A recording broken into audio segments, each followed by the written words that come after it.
Hi! இன்றைக்கி நம்ம இந்த வீடியோவில் இவரை பற்றி தான் பார்க்க போகிறோம். நேற்று சஷ்டின்னு சொல்லிட்டு எப்பயும் போல் வீடெல்லாம் கழுவிட்டு சாமி கும்பிடலான்னு எல்லாம் ரெடி பண்ணிகிட்டு இருந்தேன். ஆனால் நான் மீஷோவில் வேலை ஆர்டர் பண்ணது உண்மை தான். ஆனால் அது எந்த மாதிரி கைக்கு சேர்ந்துச்சுன்றது உண்மையிலேயே அது கடவுளோட காரணம் தான். எனக்கு நைட்டெல்லாம் கனவுல முருகன் நான் வரேன்னு சொல்கிற மாதிரியே ஒரு ஃபீலோட சரி ஏதோ நம்ம முருகன் நினச்சிக்கிட்டே இருக்கோம், அதனால கூட இருக்கும் அப்படின்னு சொல்லிட்டு அசால்ட்டாக இருந்துச்சு. அதுக்கப்புறம் பார்த்தா காலையில் எழுந்திரிச்சு எப்பயுமே டீ குடிக்கல, என்னை மாதிரி ஃபோன் நோண்டுற பழக்கம் எத்தனை பேத்துக்கு இருக்குதுன்னு தெரியாது. அந்த ஃபோன் நோண்டிகிட்டு இருக்கையில் பார்த்தீங்கன்னா ஸ்க்ரோல் பண்ணி போய்கிட்டு இருக்கையில் ஒரு அது யூடியூப்பில் நிறையா அந்த மாதிரி வீடியோஸ் நானும் பார்த்துருக்கேன். எடுத்தோடனே அந்த மாதிரி தான் வந்துச்சு. நான் வர்றேன் இன்றைக்கி, உன்னை தேடி நான் வர்றேன் அந்த மாதிரி சொல்கிற மாதிரி ஒரு 2-3 தடவை வந்துச்சு. சரின்னு சொல்லி விட்டாச்சு.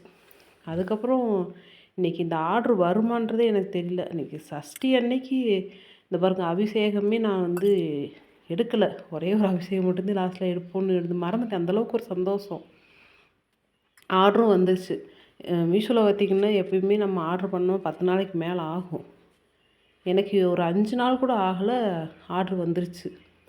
அப்போ ஆனால் அதில் என்னென்னா நிறைய ஆர்ட்ரு நான் ஆர்ட்ரு பண்ணி வரவே இல்லை. என்னென்னு பார்த்தீங்கன்னா நான் என்னோடய அட்ரஸே 2 தடவை கொடுத்து மொபைல் நம்பர் மட்டும் மாற்றி கொடுத்துட்டேன். அப்போ இந்த மொபைல் நம்பர் மாறினதுனால எனக்கு ஆர்டரே வரல. ஃபோன் பண்ணி பார்த்துட்டு ஆன்லைன்னு சொல்லிட்டு அவங்க ரிட்டர்ன் பண்ணிடுவாங்களா அந்த மாதிரி தான் இருந்துச்சு. சரி ஆர்டர் பண்ணி பார்ப்போம், வர்றப்போ வரட்டும் அப்படின்னு சொல்லிட்டு விட்டுட்டேன். ஆனால் பார்த்தீங்கன்னா அந்த டெலிவரி பையனுமே கேட்டான், நீங்கள் யார் இந்த அட்ரஸா ஆர்டர் பண்ண அட்ரஸ்ஸு, ஆனால் நம்பரு உங்கள் ஃபோன் ஸ்விட்ச் ஆஃபில் இருக்கா அப்படின்னு சொல்லி கேட்டுட்டு என்ன ஆர்டர் பண்ணீங்கன்னு சொல்லி கேட்டப்போ சொன்னேன். சரி அப்போ இந்தாங்கன்னு சொல்லி கொடுத்துட்டு போயிட்டான்.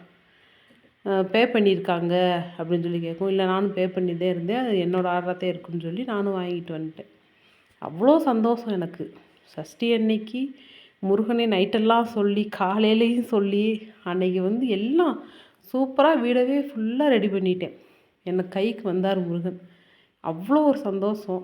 யார் யாரெல்லாம் அனுபவிச்சிருக்கீங்கன்னு தெரியல. எனக்கு ஃபஸ்ட்டு தடவை இந்த மாதிரி மிராக்கிள் நடந்திருக்கு. நிறைய தடவை நடந்திருக்கலாம். இது நான் உணர்கிறேன். சின்ன வயசுலலாம் சாமியெல்லாம் கும்பிடவே மாட்டேன். ஆனால் முருகனை மட்டும் ஸ்கூல் போயெல்லாம் ஒரு பஸ்ஸு பின்னாடி யாம் இருக்க பயமேன்னு சொல்லிட்டு எழுதிட்டு ஒரு முருகன் ஃபோட்டோ ஒன்று இருக்கும். அப்போ ஃப்ரெண்டு அவர் எனக்கு அந்த டயத்தில் அவர் தான் ஃப்ரெண்டு. என்னடா இன்றைக்கி என்னடா லேட்டாக வந்துட்ட, பஸ் ஸ்டாப்பில் நிற்க இப்படிலாம் நம்ம பேசுனது இருக்குது.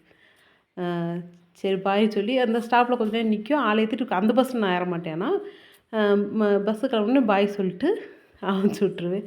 அது மாதிரி காலையிலையும் சரி சாயந்தரம் சரி 2 நேரமும் அந்த மாதிரி பஸ்ஸில் பார்த்து அவன் எனக்கு ஃப்ரெண்டு. எல்லாமே எனக்கு என்னென்ன இருக்கோ எல்லாமே சொல்லுவேன் அந்த மாதிரி. ஆனால் அதுக்கப்புறம் கொஞ்ச நாள் அந்த இதெல்லாம் விட்டாச்சு. இப்போ திரும்ப என் வாழ்க்கையில் வந்திருக்கான்னு சொல்ல ரொம்ப சந்தோஷமாக இருக்குது. இதை நான் சொல்லையிலே அவ்வளோ ஒரு சந்தோஷத்தில் உங்கள்கிட்ட நான் சொல்லிக்கிட்டு இருக்கேன்.